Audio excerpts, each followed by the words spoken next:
Welcome to the Strive for Good Life podcast, where freedom and abundance meet entrepreneurship. We uncover the stories, strategies, and secrets of business owners who've built life on their terms. Ready to create your own success? Let's dive in. All right, welcome everyone to another episode of the Strive for Good Life podcast. I'm really excited today because I'm here with Stacey Johnson, who's an empowerment coach for women, and we've got lots of fun stuff to talk about. So welcome to the show, Stacey. Thank you for having me. Yeah, it's a pleasure. I just love everyone's story, right? And there's so much to be said about the businesses that we start and that process, and just from what you shared last time in our conversation, there's a lot that I think our audience is going to really appreciate with your story and things that you have learned in your business as you've grown. So I'm really excited to just jump into how you got started and why in the first place you even got into business. So maybe we just start there and we'll see where the conversation takes us. Okay, thank you. Sure. So I was a clinical therapist for 25 years in the state of Ohio, and I worked in an alternative school for 20 of those years. And I was burnt out and overwhelmed, and it was affecting my home life. I was arguing with my loved ones over silly things like the dishes in the sink or someone asking me, "What are we having for dinner tonight?" And I had just walked in the door and I would start like yelling, and they weren't really the problem. And so one day my husband said, like, "Why are you always angry?" And I'm like, "I'm not angry." And that's when I really realized that I was overwhelmed and burned out. So I started to like use some of the strategies that I have known from other therapy experiences and attending workshops. And I created this, process of, self-care and helping myself stop being so overwhelmed. And it was working. And then 3 years ago, my husband passed away. And I really had to double down on those skills so that I could help my kids, grieve their father, but continue with life. We had to be able to stop, you know, you know, feelings the overwhelmed and continue with their life. They were in college, I was working, and we needed to, do things. And so, and then it was about a year after that I started doing therapy more with clients in health, and realized that every woman that was coming to see me were overwhelmed and burnout. And that's when I decided that one, I wanted to be more in control of my own time and expand beyond Ohio and help women. So that's when I started my coaching program. I created this illumination toolkit that identifies the overwhelm triggers and provides some skills to kind of some steps to help with those overwhelmed feelings. And I have a 12-week coaching program. And I decided to do that because of this process that I've gone through myself, but then also with all the experience of seeing all these women dealing with being overwhelmed and burnout and it affecting their family and their work. Yeah, that's incredible. I think it's kind of one of the hallmarks of entrepreneurs. They're able to turn something very painful, some experience that was very challenging for them, and then turn that into, after they've overcome it, turn that into a way to then help others. And I think that's incredible. A lot of people, especially after losing a spouse, something traumatic like that, something that is very challenging. A lot of people, even just struggling, they struggle just to even come out of that or um, I guess, overcome the situation. So, I'm curious as to, obviously when you have kids, right, you can't just put life on hold. You have to find a way to move forward. But what do you think gave you the strength, or what do you think, um, were I guess, the secrets or the tools that allowed you to overcome it as successfully as you have? Yeah, one, I allowed myself to feel the feelings, but then recognize that in life, and this is always a challenge for people, is like recognizing what we can control and what we can't control and accepting that. And so there were a lot of times that I even had to ask myself, like, what is this, because there was tons of times that I thought, I should have done this, or I could have done this differently, or what if this happens? You know, there's so many times that, it went from a two household income to one household income. So a lot of what if, scenarios went around in my head about, finances. And then I just really had to say to myself, like, what can I control? Probably my kids, wanting to make sure that I was available for them. But then also I, I had this emotional resilience that I think, because of using these strategies earlier in my life, I was able to double down on those and really access those ways to manage my emotions and my thoughts. And I also use my self-care. I really recognized, what did I need for myself? So working kept me busy, but then also recognizing, what did I need for myself? And so utilizing the self-care strategies that I had in regards to getting back into exercise, finding ways to really look at, for me. And that's also when I decided that opening my own business was also something for me, because the time, you know, we can't get back time. And so when I realized, the freedom of my time, that was something that was more, something that made me look into things differently.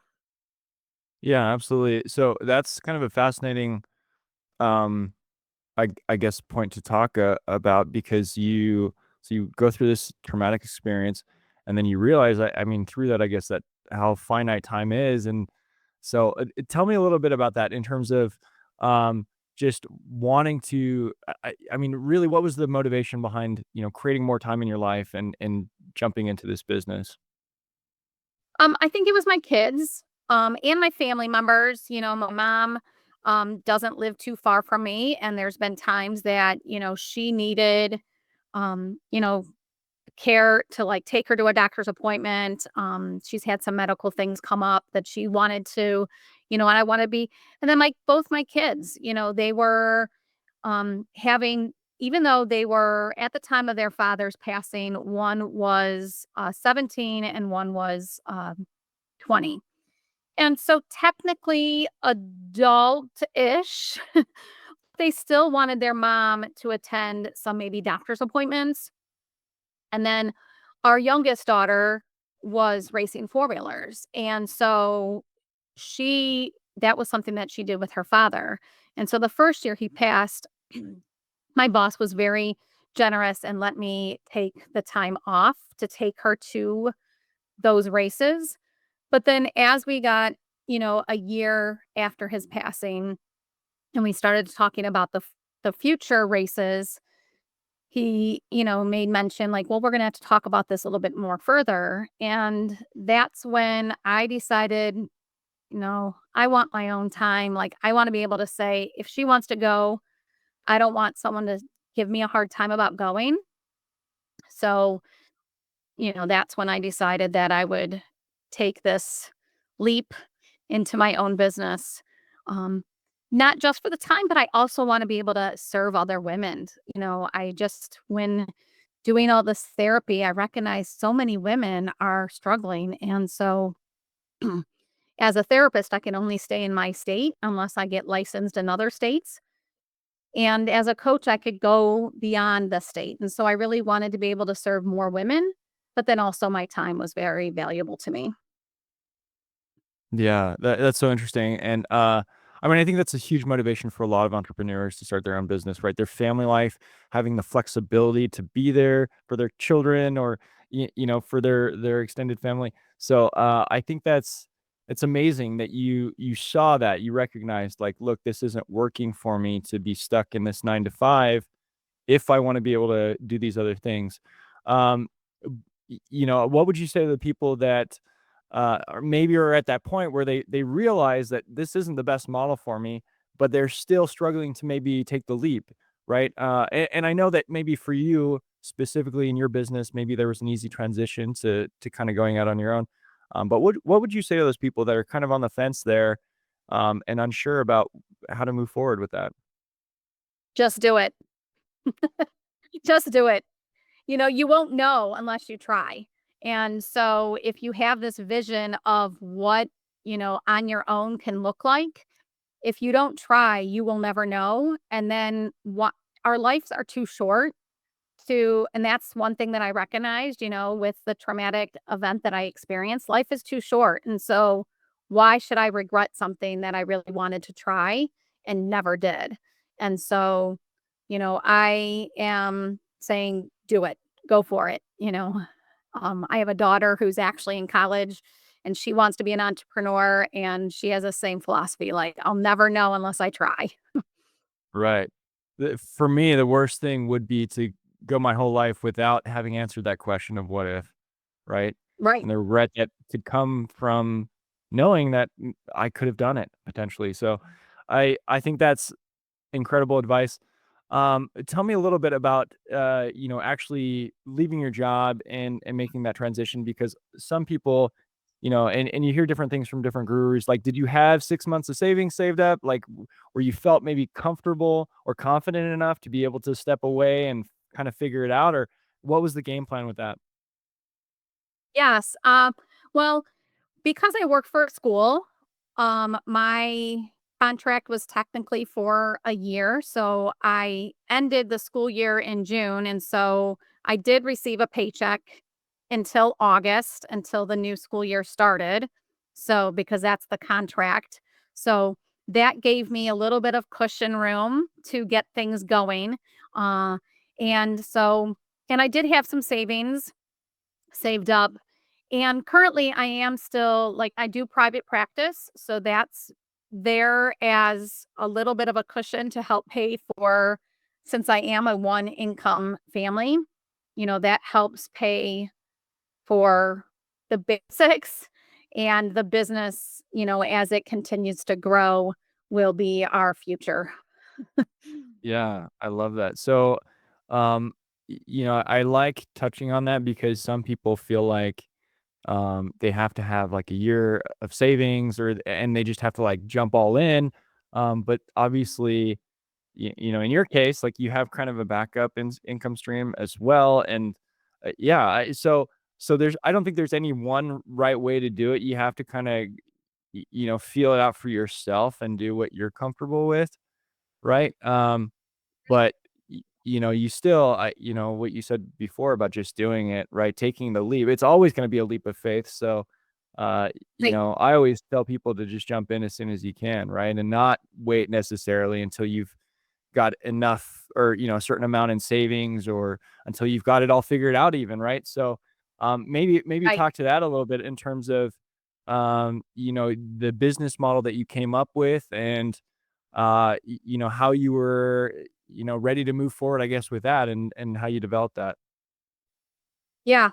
So before I had resigned from my, 9 to 5 position, I started doing some telehealth as a subcontractor.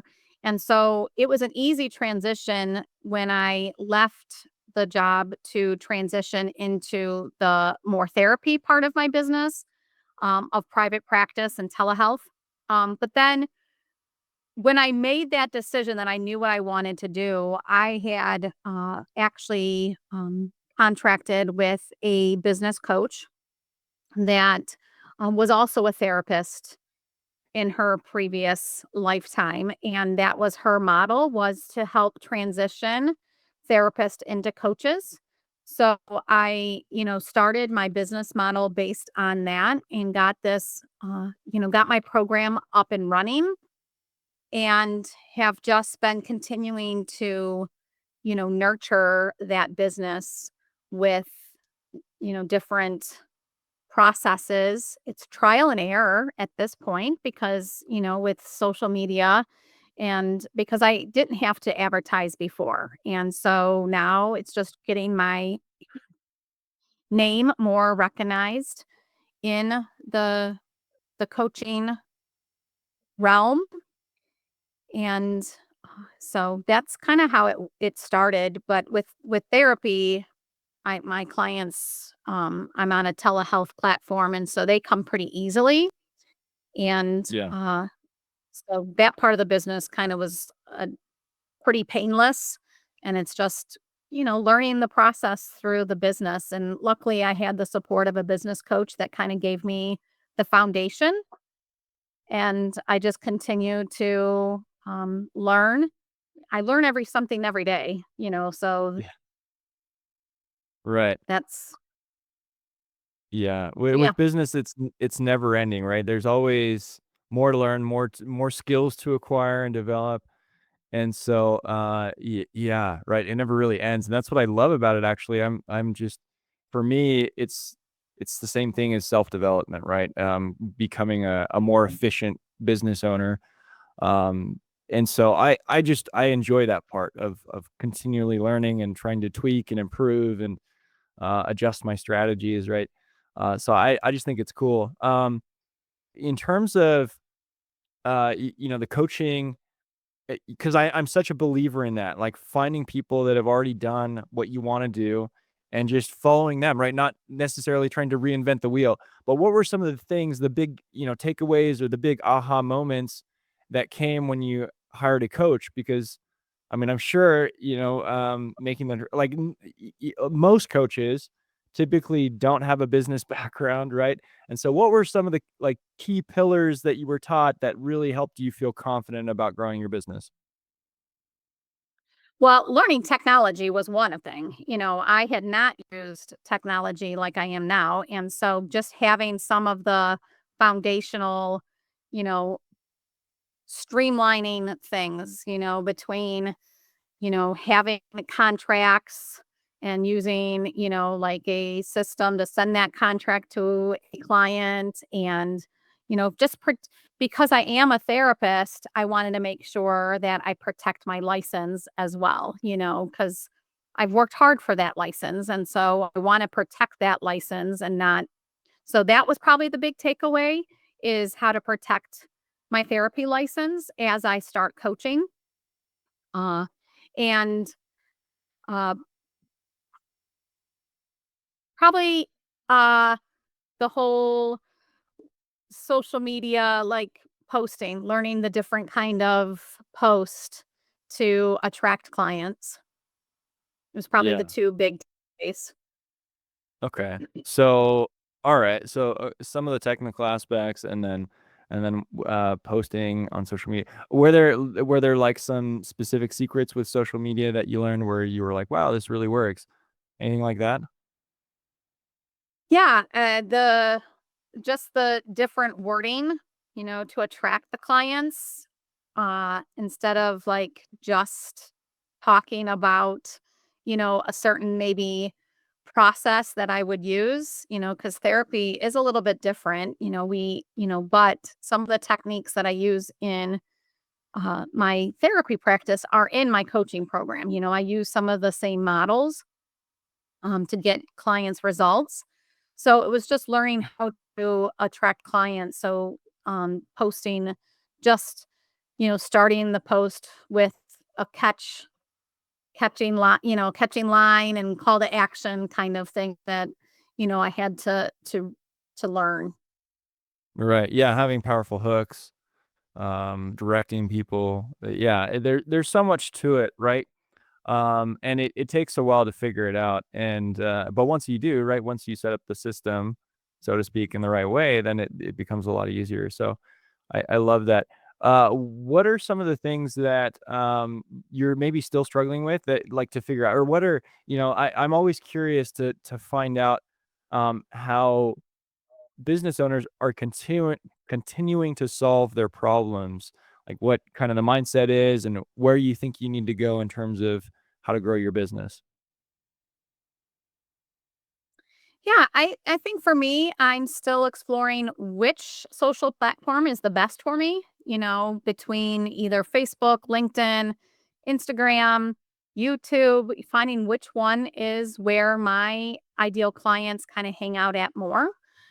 So it's kind of still been trial and error in regards to, excuse me, where that where my ideal clients are ideally at more often. And so that's been the most challenging piece for me, is giving enough time on each platform. And juggling the, even though time is what I aimed for, it is still this juggling because I am still in practice, but I'm, wanting to attend networking events, to be able to network with other women business owners and referral partners, and then doing things for the business in regards to either posting or being an active member also on that social media platform. So it's it's been juggling the time. It's been, so I really had to kind of use some of the strategies that I teach my clients in regards to time management. Because, unfortunately, when you're on social media as an entrepreneur, you can get distracted on social media as well. Yeah. So it's really trying to be very aware and mindful of my time and what I'm doing. Yeah, I'd love to get into maybe some of those strategies of time management or just to avoid distraction. What kind of things do you do or teach your clients to, help them with those things? Yeah, I use a lot of blocking my time, so I will commit, to like, okay, you're going to be on, this platform for this long. You're going to do your own posting. You're going to, maybe post on or comment on other individuals post, so that the algorithm kind of recognizes your name more often. And I have um and I've really trained myself, like, if you see a notification of an email to come through, that while you're doing this block of time, that notification can wait. So have taught myself that, like, you don't have to go over to that notification just because it dinged. It's not an emergency, like, it will wait.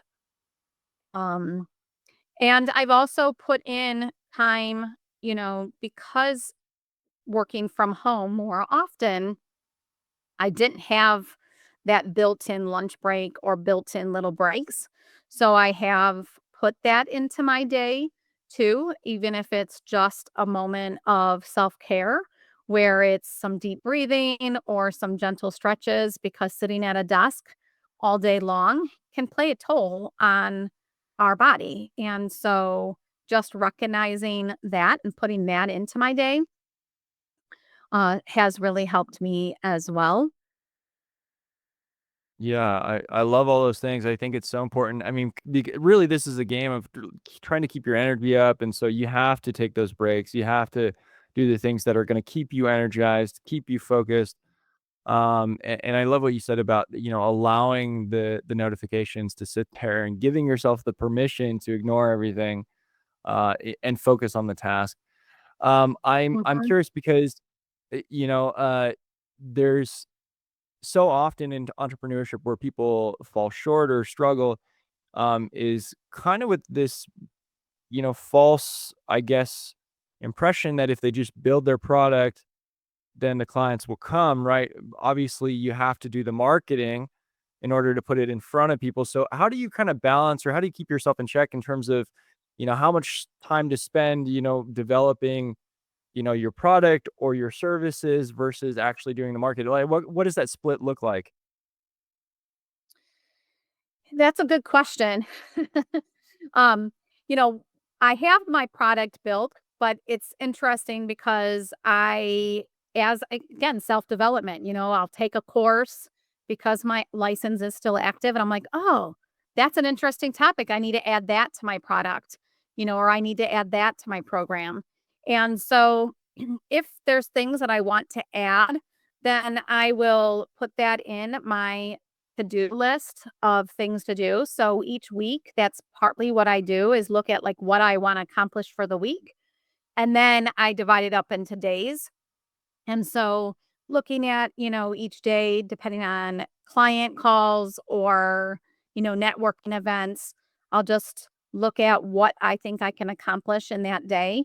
And then, but my goal is, every day to get on, the platforms I'm working with consistently right now for, a, maybe like an hour. So I divide, a half an hour. If I'm on 2 platforms consistently, I'm dedicating a half an hour to each of those platforms each day, and then doing the other tasks that I want for my business.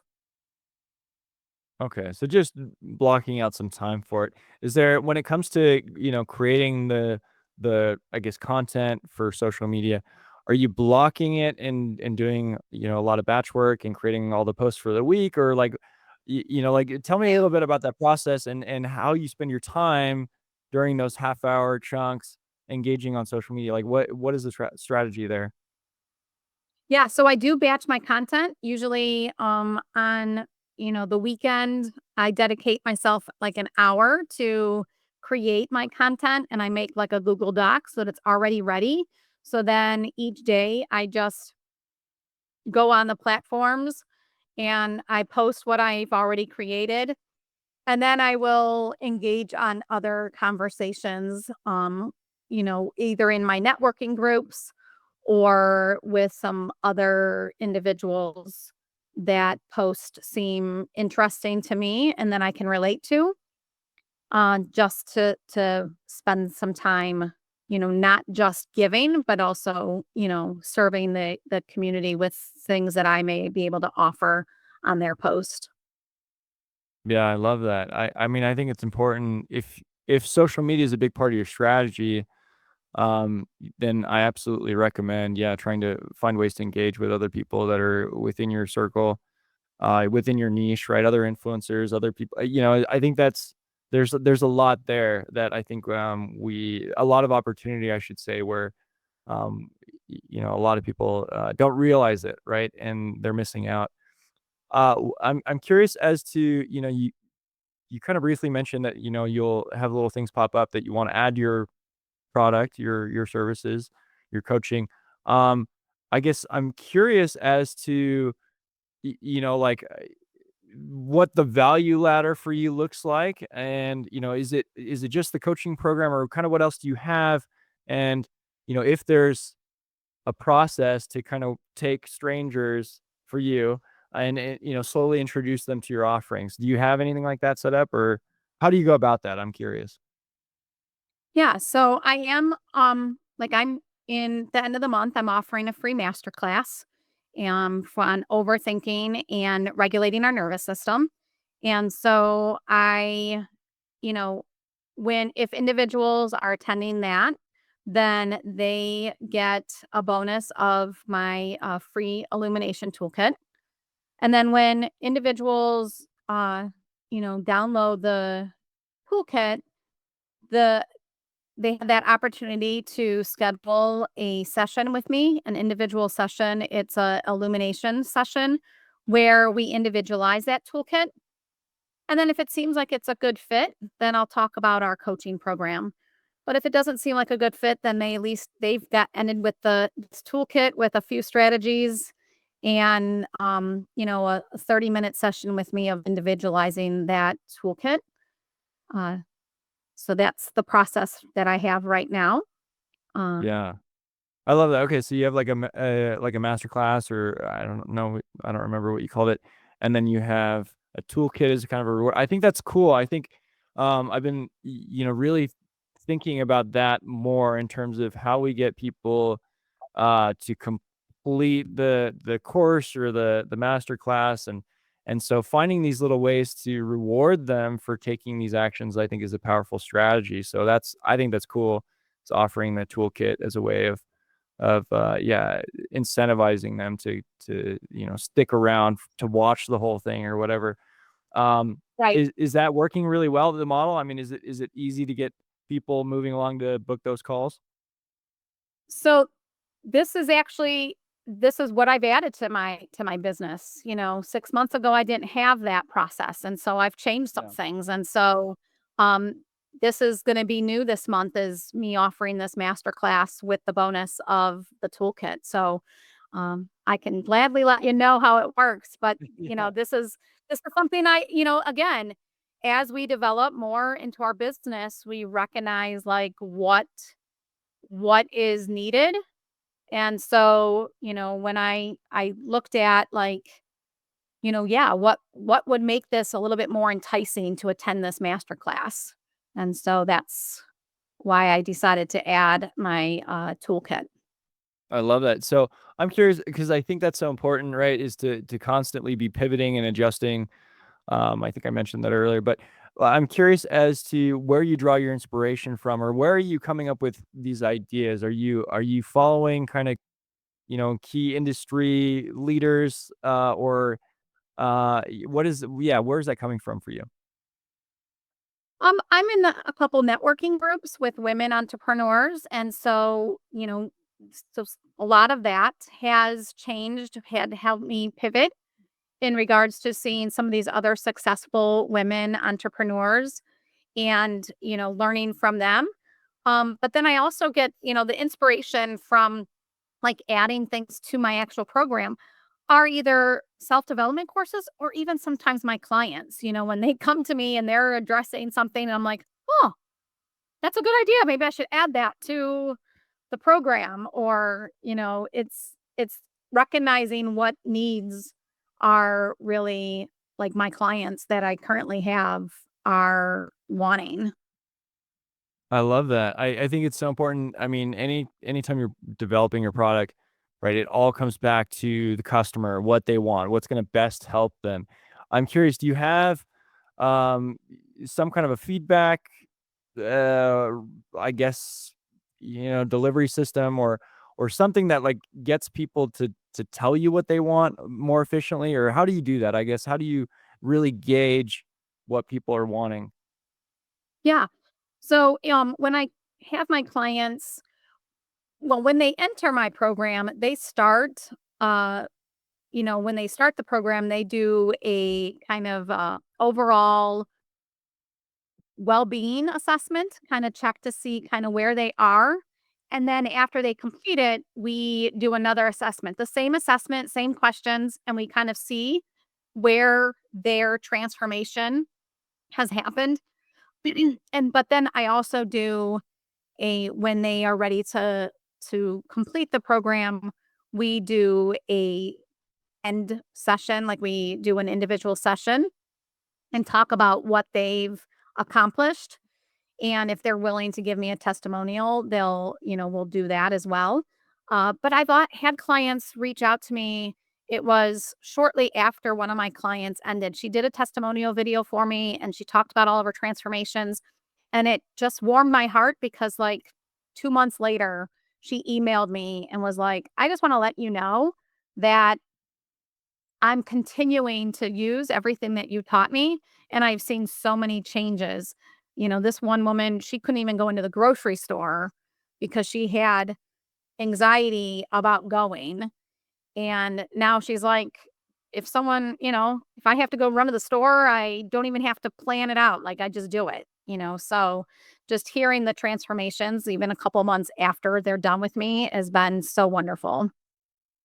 That's amazing. I mean, that's really why we do it, right? To help people actually, create change in their lives, and solve their problems in this powerful way like that. So I think that's so cool, and I'm glad that people like you exist. We need more coaches, no matter, I guess, what the niche is or the problem they're solving. That's why I like being in this space. That's why I like having guests on that are coaches, because I think there are just so many needs that AI isn't going to solve, right? We need people to help us move forward in our lives, and so I love that. I just realized the time that we're at. Um, where can people go to connect with you to find out a little bit more about what you do? Sure. I'm on Facebook, I'm on LinkedIn, I have a YouTube channel, and they are all at Stacey Johnson Coaching. And my website is also Stacey Johnson Coaching. So any of those platforms, and you know, they're welcome to find me at and like and share and do all that other stuff. Yeah, we'll have links to everything in the show notes. So if you're listening, go there to be able to connect with Stacey. And you said you had a masterclass coming up. So depending on, Yep. when this is released, maybe we'll link to that as well. But it's been so fun to hear more about your story and to see, everything you're accomplishing with your business. What's maybe one last piece of advice that you would give, new entrepreneurs or those struggling to grow their business? What would you say to those people? Time. Give yourself grace, one, and don't like have this timeline on yourself. Like the business has to be successful within 6 months, or, give yourself time because it doesn't happen overnight. And so you need to be patient with yourself. And because, all over the place, people are saying how much money they're making by, being an entrepreneur. And that probably is true, but it didn't happen overnight. And so give yourself time. Yeah, I love that. That's such solid advice. I think sometimes we put all this pressure on ourselves to just make something happen, and that's not how it works. And especially for like hanging on to a set idea of how we're going to make that happen, right? It's so important to be flexible, to be able to pivot, to be able to keep finding your way, um, step by step to get closer to actually being able to serve clients and build a sustainable business. And it does take time to figure that out, right? On average, I think it takes 10 businesses before you find one that's successful. I'm glad that wasn't the case for you. I'm glad you figured it out quickly. But it does for some people, for a lot of us, it takes a ton of trial and error, right? And we're constantly still trying to find ways to improve, even after we've kind of made it, right? So I think that's solid advice. And to anyone listening out there, I hope you got a lot out of this. I certainly did. I really appreciate Stacey for being here. Um, yeah, thank you so much again for being here. For anyone out there, please make sure you subscribe to the channel and share this with anyone that would be grateful to hear the stuff we talked about. But thank you again, Stacey. Sorry, I'm fumbling my words right now. Yeah, thank you so much for being here. And for anyone out there, we'll see you guys in the next episode.